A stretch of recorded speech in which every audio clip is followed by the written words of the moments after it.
Je m'appelle Amélie Bonin, j'ai réalisé un court-métrage qui s'appelle Partir un jour et je suis de retour dans mon ancien lycée, le lycée Balzac de Tours, pour un César à l'école. Donc ça fait 21 ans que j'avais pas mis les pieds ici. C'est assez émouvant de venir ici. Moi, j'ai pas fait la section cinéma.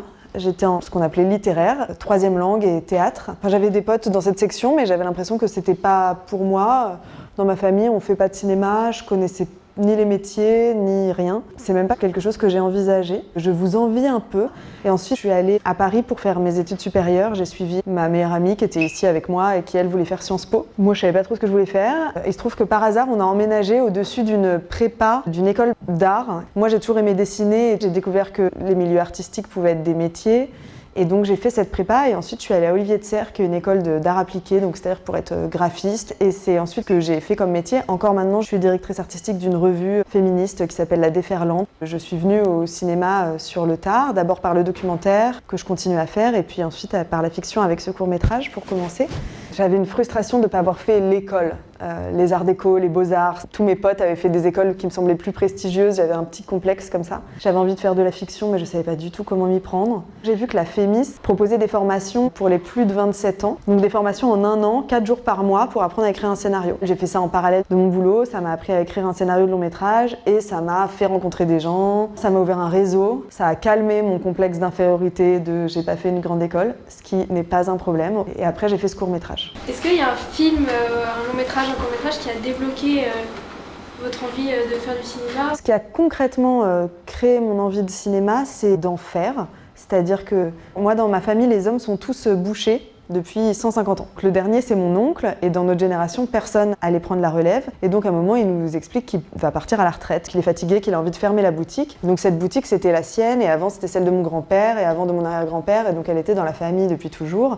Et donc, à ce moment-là, je me dis, je vais aller filmer. Et puis, ça m'a plu, et c'est devenu un vrai documentaire. Je suis arrivée au cinéma comme ça. Qu'est-ce qui vous a déclenché l'envie de réaliser le film Partir un jour? Ici, c'est plutôt un lycée de centre-ville, mais avant, j'ai grandi dans un milieu plus populaire, plus à la campagne. Et il y avait beaucoup de filles qui s'appelaient Jennifer. Plus tard, je me retrouve à Paris, j'ai 30 ans et tout, et puis je connais 0 Jennifer. Et du coup, je me suis dit, où sont passées les Jennifer ? Le titre du film, c'était ça au départ, Où sont passées les Jennifer, et c'était quelqu'un qui revenait là où elle avait grandi et qui cherchait ce qui s'était passé. Au fond, c'était une façon de parler de l'écart social qui se creuse quand on part de l'endroit où on a grandi et d'interroger cette chose-là de qui part, qui reste, pourquoi, et de ces enjeux-là. Mêlé à ça, moi j'ai une grosse passion comédie musicale et d'une manière générale une grosse passion pour la chanson. Ça me paraissait être un vecteur d'émotions hyper fort. J'avais l'impression que tout le monde a ce truc de mon grand-père, il écoutait tel chanteur et du coup maintenant quand je l'entends ça me fait un flash immédiat ou alors ah ouais telle année je me suis fait larguer, c'était telle chanson qui passait en boucle, j'en peux plus dès que je l'entends. Et donc j'avais l'impression que c'était parfait pour le cinéma et pour raconter des histoires, c'est vraiment une aide pour amener l'émotion. C'est quoi l'étape que vous préférez dans la création d'un film?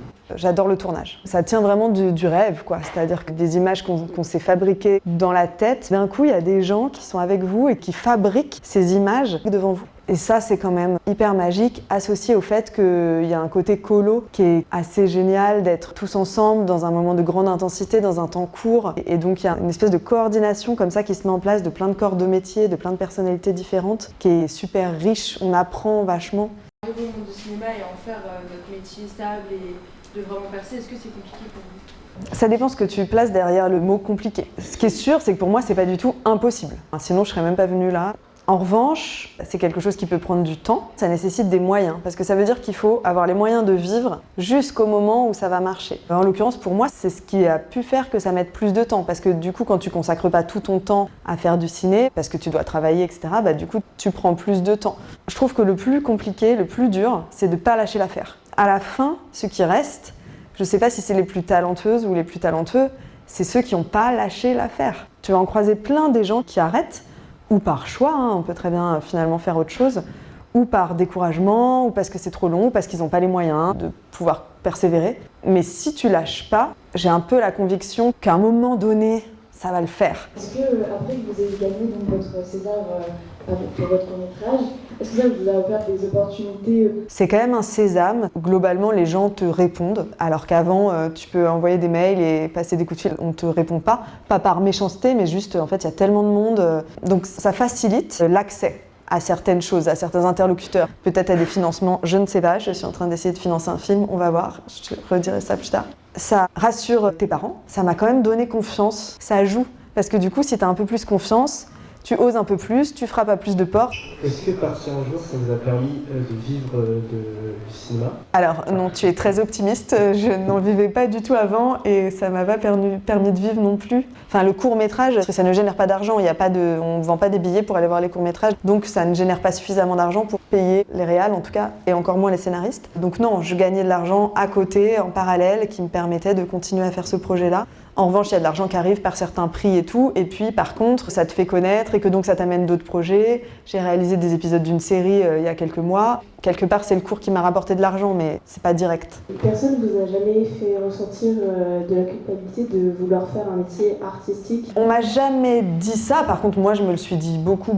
À tous les niveaux, ça commence là. Tu filmes ton oncle qui culpabilise à mort d'arrêter un truc de famille depuis des générations, et toi t'es là et tu le filmes, enfin déjà c'est culpabilisant. Faire un métier artistique, faire un métier qu'on aime, ça a quelque chose de culpabilisant. Moi mon frère il est à l'usine et c'est clairement pas sa passion quoi. Il y a une culpabilité, ça sert à rien la culpabilité si on n'en fait pas quelque chose. Il faut s'en saisir. Je la transforme, j'essaye de faire des choses utiles d'une autre façon, à un autre endroit, à l'intérieur des films. Je ne crois pas que le cinéma peut changer le monde, mais je crois très fort en la culture, je crois très fort en l'art, et je crois dangereux de ne se reposer que sur des choses utiles parce qu'elles te rapporteraient quelque chose tout de suite, qui font marcher l'économie. C'est pas ma vision. J'ai l'impression que travailler des idées, échanger, être sur ce terrain-là, ça a une utilité quelque part. Je les ai trouvés très attachants, curieux, joyeux, inventifs, enfin super.